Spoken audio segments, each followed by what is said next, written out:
Assalamualaikum warahmatullahi wabarakatuh. Sebelum kami menjelaskan tentang materi yang akan kami sampaikan, izinkan kami untuk memperkenalkan diri. Kami dari TS2, kelompok 3, yang beranggotakan 5 orang, yang terdiri dari Marwan Tribastian, Ambar Gautama, Nurlayinatul Anggaraini, Riza Permatasari, dan Lulu Nailul Muna Ainun Najib. Nah, pada kesempatan kali ini, kami akan menjelaskan tentang fasilitas pelabuhan darat. Sebelum UTS kemarin, kita akan mempelajari tentang apa itu pelabuhan, fasilitas-fasilitas pelabuhan, fungsi pelabuhan, peranan dari pelabuhan, apa pentingnya pelabuhan, dan bagaimana aspek teknis pelabuhan, dan lain sebagainya. Nah, secara keseluruhan, dalam perencanaan pelabuhan dibagi menjadi dua, yaitu infrastruktur darat dan infrastruktur laut. Nah, pada kesempatan kali ini, kami akan menjelaskan sedikit tentang infrastruktur darat, yaitu mengenai Terminal Roro, studi kasus angkutan penyeberangan Pelabuhan Merak Bakauheni. Mengapa sih kami memilih penyeberangan Pelabuhan Merak Bakauheni? Nah, karena Pelabuhan Merak Bakauheni itu melayani lintas penyeberangan antara Pulau Jawa dan Pulau Sumatera. Lanjut penjelasan. Nah, Terminal Roro atau biasa disebut dengan roll on roll off. Terminal Roro adalah salah satu dari berbagai jenis terminal pelabuhan yang disesuaikan dengan karakteristik muatannya. Terminal Roro biasanya digunakan untuk kapal-kapal Roro seperti kapal feri dan kapal pengangkut mobil. Digunakan untuk kegiatan bongkar muat secara roll on roll off ke atau dari kapal melalui pintu rampa ke dalam geladak kapal. Nah, ini merupakan gambaran big dari Terminal Roro. Ini merupakan pelabuhan terminal kendaraannya untuk yang nantinya akan memasuki ke kapal melalui pintu rampa.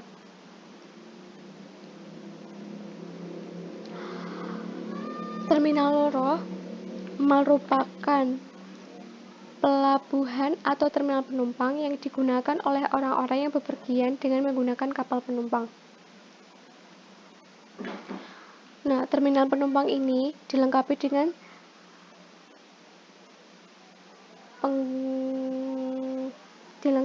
adanya kebutuhan orang pada umumnya, seperti ruang tunggu, toilet, direksi pelabuhan, tempat penjualan tiket, musola, kantor imigrasi, dan lain sebagainya. Untuk keluar masuk sendiri, penumpang dan barang dipisahkan. Kenapa harus dipisahkan? Karena itu digunakan untuk kelancaran masuk keluarnya penumpang dan barang. Nah, penumpang sendiri melalui lantai atas dengan menggunakan jembatan langsung ke kapal, sedangkan untuk barang-barangnya melalui dermaga. Nah, pada keadaan pasang surut yang tinggi, dibuat jembatan apung yang digunakan oleh penumpang untuk masuk ke kapal dan sebaliknya. Selanjutnya, kapal Roro atau kapal roll on roll off merupakan sejenis kapal yang mampu untuk berintegrasi dengan sistem transportasi lain dan waktu bongkar muatnya yang cepat, sehingga menjadi ciri khasnya sendiri dan membuatnya menjadi pilihan utama dalam pelayaran jarak pendek. Di samping merupakan salah satu contoh gambar kapal Roro ya teman-teman. Selanjutnya, kapal Roro mampu memuat penumpang dan kendaraan, di mana kendaraan memasuki kapal atau roll-on dan keluar kapal atau roll-off dengan alat penggeraknya sendiri yang sering disebut dengan rolling cargo. Kapal Roro memiliki kelemahan teman-teman, yaitu pada aspek safety, karena fitur uniknya yang secara mendasar berbeda dengan kapal jenis lain, yaitu pada fitur subdivision dan damage stability.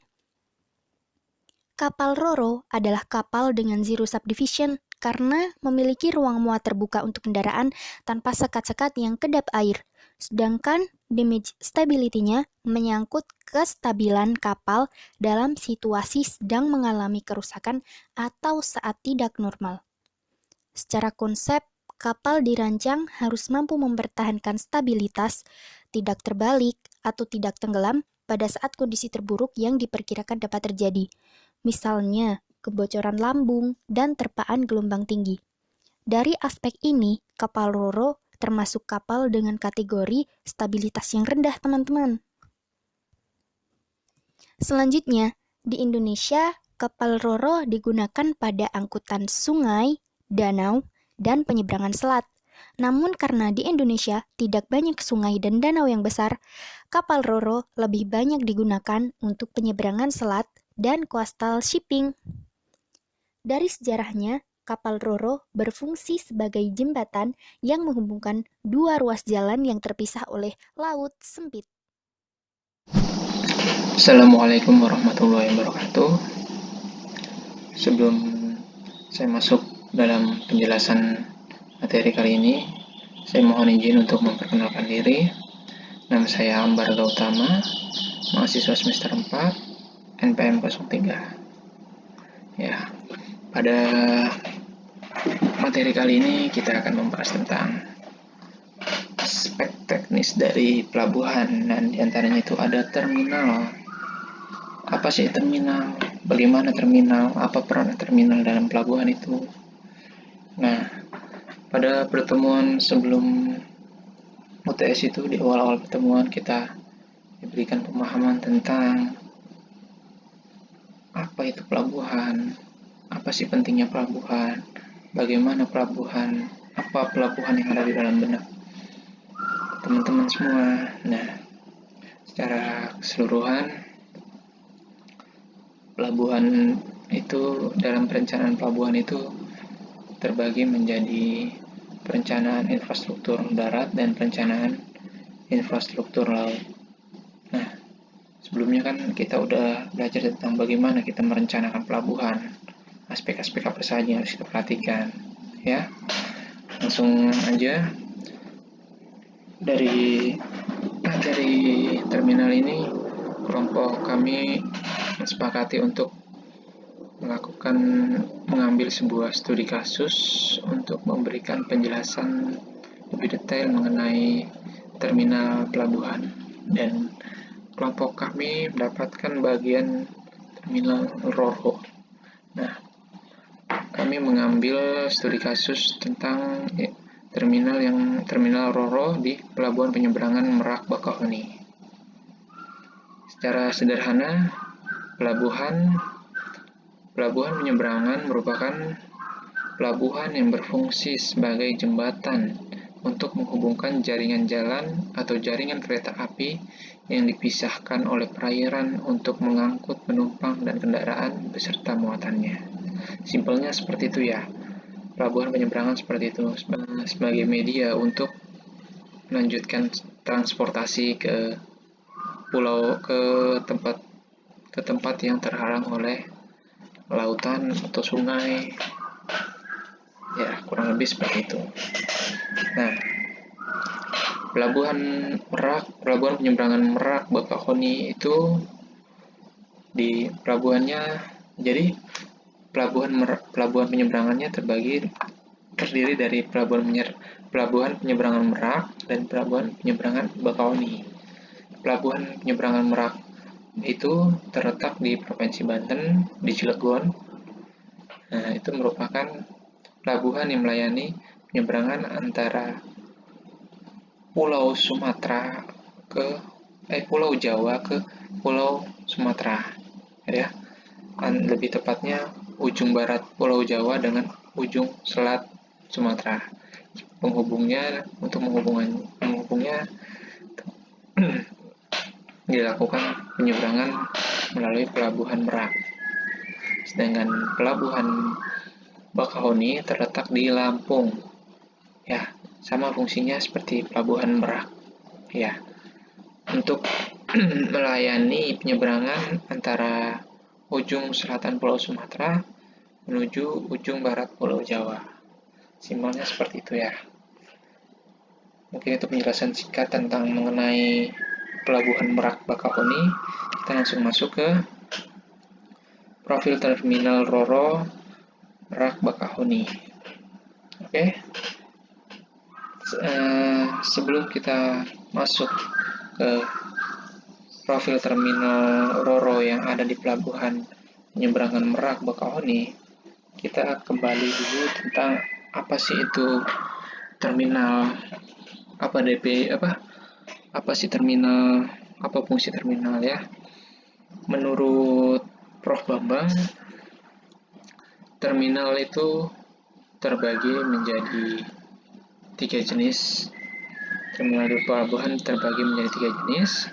Yang pertama, pelabuhan general cargo bukan pelabuhan ya. Terbagi menjadi general cargo terminal. Yang kedua itu bulk cargo terminal. Yang ketiga, container terminal. Nah, general cargo terminal itu berfungsi untuk melayani angkutan-angkutan berupa barang-barang umum ya. Kalau bulk terminal itu untuk melayani barang-barang curah ya, seperti semen, beras, tepung ya, seperti itu ya. Contoh pelabuhan contohnya itu ada di dekat daerah tempat saya itu ada PT Bogasari.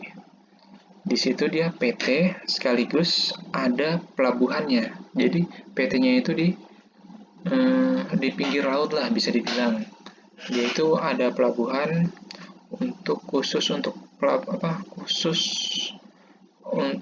kapal-kapal yang datang membawakan tepung-tepung ya untuk diolah di pabriknya itu ya. Pabriknya, entah itu barang mentahnya yang mau diolah ataupun barang yang sudah jadi yang mau diedarkan. Lebih seperti itu. Kalau terminal kargo itu seperti yang terminal kontainer itu seperti yang ada di Tanjung Perak yang di Surabaya itu, pelabuhan yang di Surabaya, lalu pelabuhan Tanjung Priuk, kurang lebih seperti itu ya gambaran pelabuhannya. Nah, kita langsung masuk ke profil terminal Roro.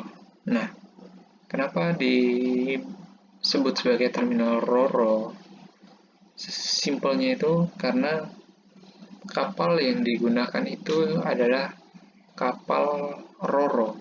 Kapal Roro yang digunakan sebagai alat transportasi untuk melakukan penyeberangan, dan akhirnya terminal sebagai tempatnya untuk melakukan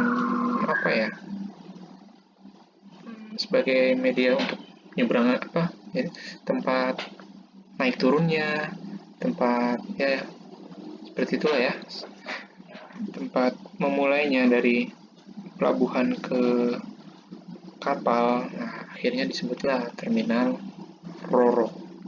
Terminal Roro kan berdasarkan nama kapalnya, roll on, roll off. Kapal yang digunakan kapal yang buka tutup itu loh. Ya. Nah, untuk studi kasus kita, Pelabuhan Merak itu khusus di Pelabuhan Merak Bakahuni itu dinaungi oleh PT ASDP Indonesia Ferry Persero. Nah, khusus di Pelabuhan Merak, berdasarkan referensi yang kami dapatkan, itu pelayanan terminalnya di bawah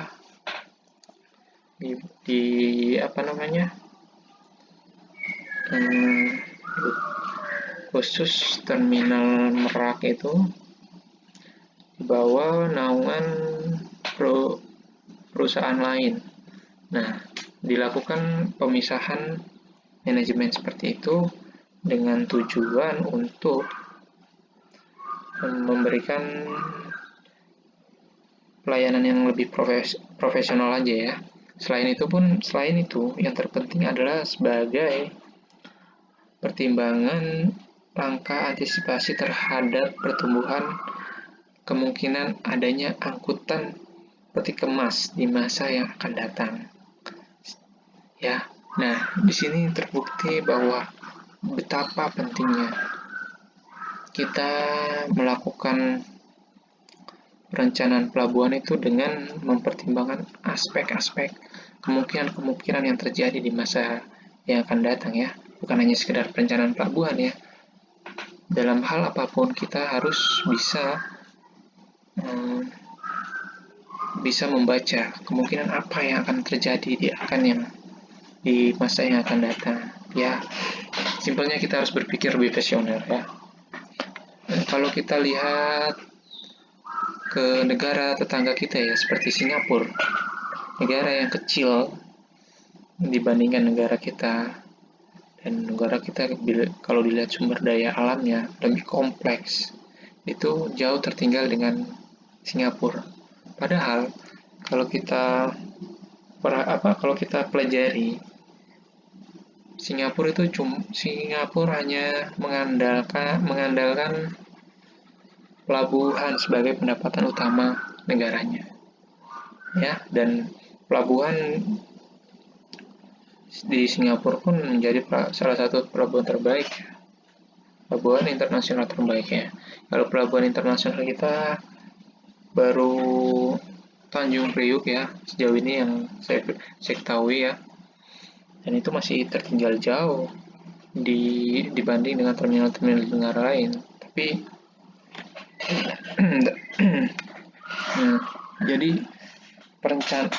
dalam merencanakan itu sangat penting ya untuk mempertimbangkan aspek-aspek di masa depan ya. Oke. Contoh ya, dalam perencanaannya mungkin aja di Singapura itu sudah mempertimbangkan di awal perencanaannya itu mungkin nanti di masa yang akan datang ada kapal-kapal yang berukuran besar, membutuhkan kolam yang dalam, fasilitas yang lebih. Nah, akhirnya dibuat oleh Singapura dan akhirnya terbukti. Dan saat ini kapal-kapal itu luar biasa ya besarnya. Nah, itu sebagai salah satu contohnya ya.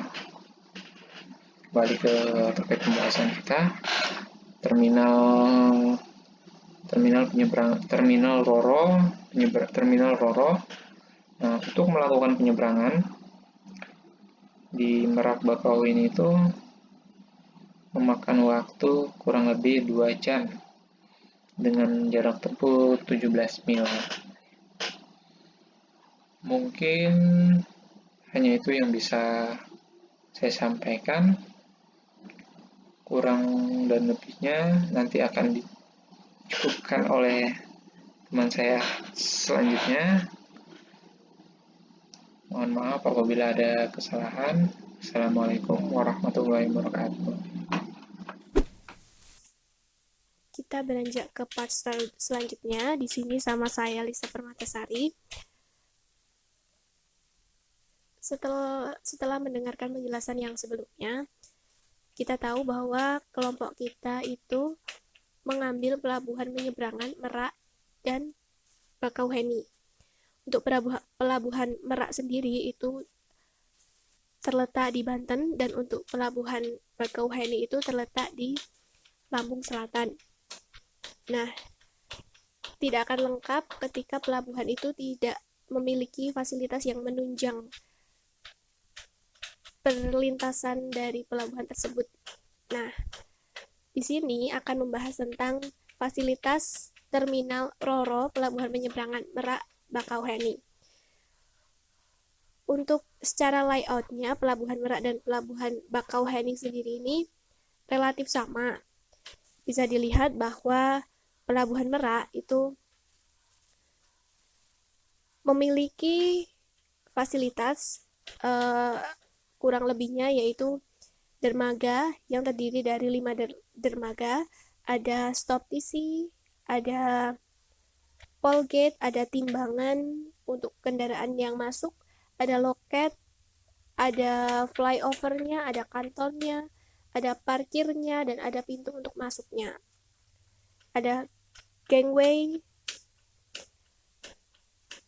Selanjutnya untuk pelabuhan Bakauheni ini juga relatif sama dengan pelabuhan Merak. Yang menonjol di sini adalah dermaganya, itu bisa kita lihat ada 5 dermaga. Untuk layoutnya relatif sama. Selanjutnya, kita beranjak ke fasilitas penunjang pelabuhan penyeberangan Merak. Jadi kita fokus ke pelabuhan Merak. Nah, yang pertama adalah dermaga.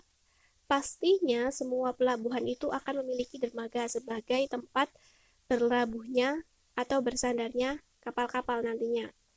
Nah, dermaga ini berdasarkan data PT ASDP Indonesia, itu di Merak, pelabuhan Merak itu memiliki 5 dermaga dengan memiliki klasifikasi yang berbeda-beda untuk setiap panjang, lebar, kedalaman bracing, dolphin frontal, frame sail, fender mooring, dolphin itu berbeda-beda.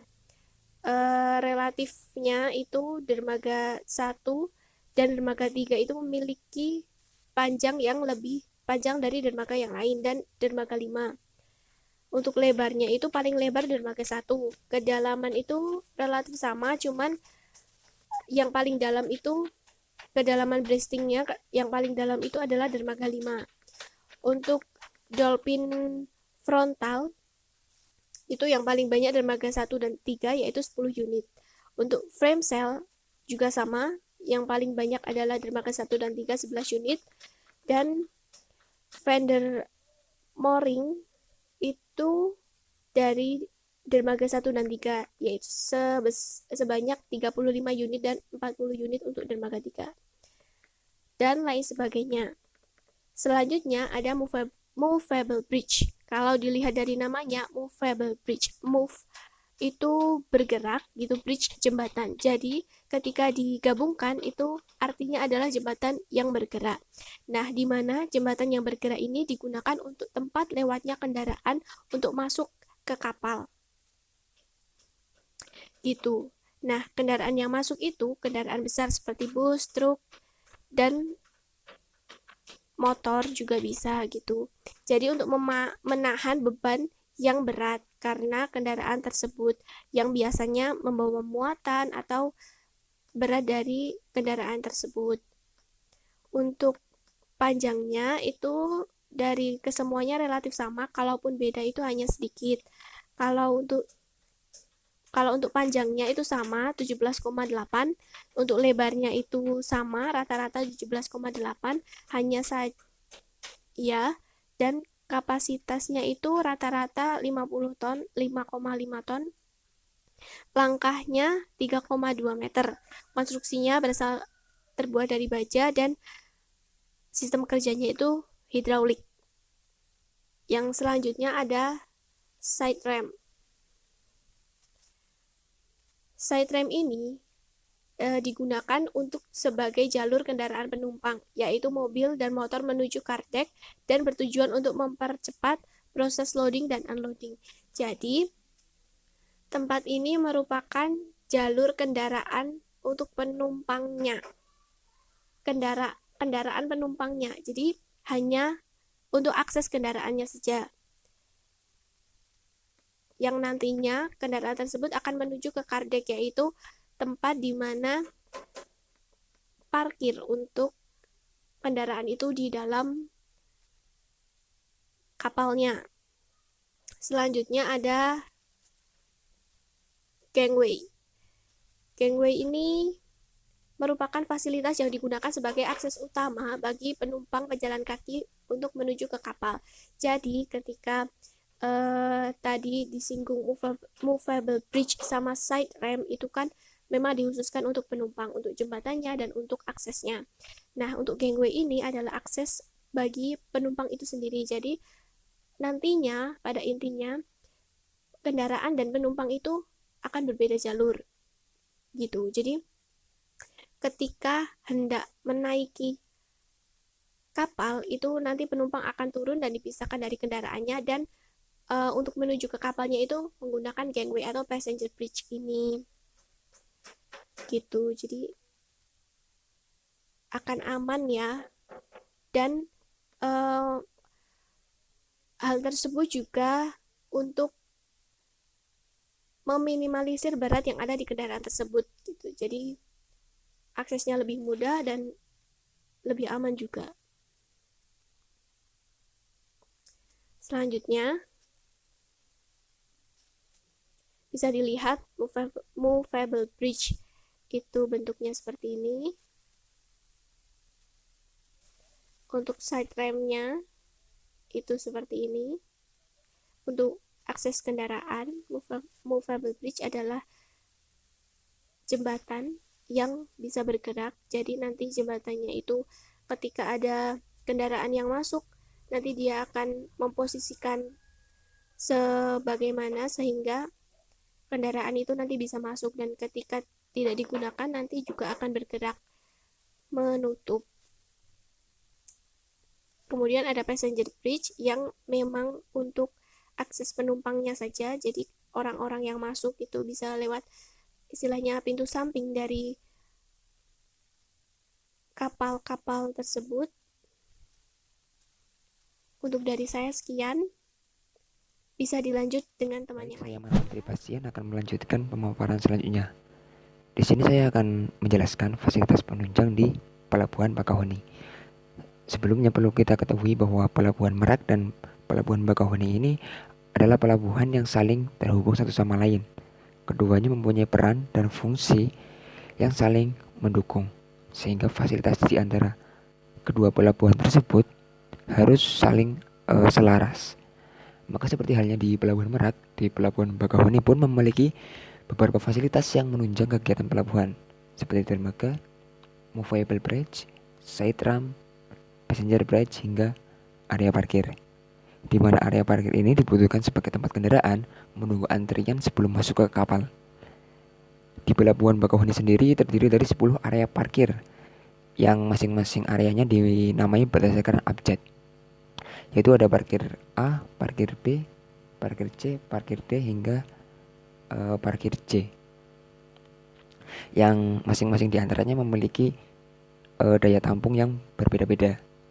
Area parkir A mampu menampung 360 unit kendaraan, parkir B mampu menampung 300 unit kendaraan, di mana area parkir A dan area parkir B digunakan sebagai area parkir untuk dermaga 1. Kemudian area parkir C mampu menampung 260 unit kendaraan. Parkir D mampu menampung 380 unit kendaraan. Yang kedua area parkir ini digunakan sebagai area parkir dermaga 2. Selanjutnya untuk area parkir E mampu menampung 60 unit kendaraan. Daya tampungnya memang sedikit dikarenakan area parkir ini hanya difungsikan sebagai area parkir untuk kantor ASDP selaku pengelola Pelabuhan Bakauheni. Dan area parkir F mampu menampung 160 unit kendaraan yang digunakan sebagai parkiran terminal.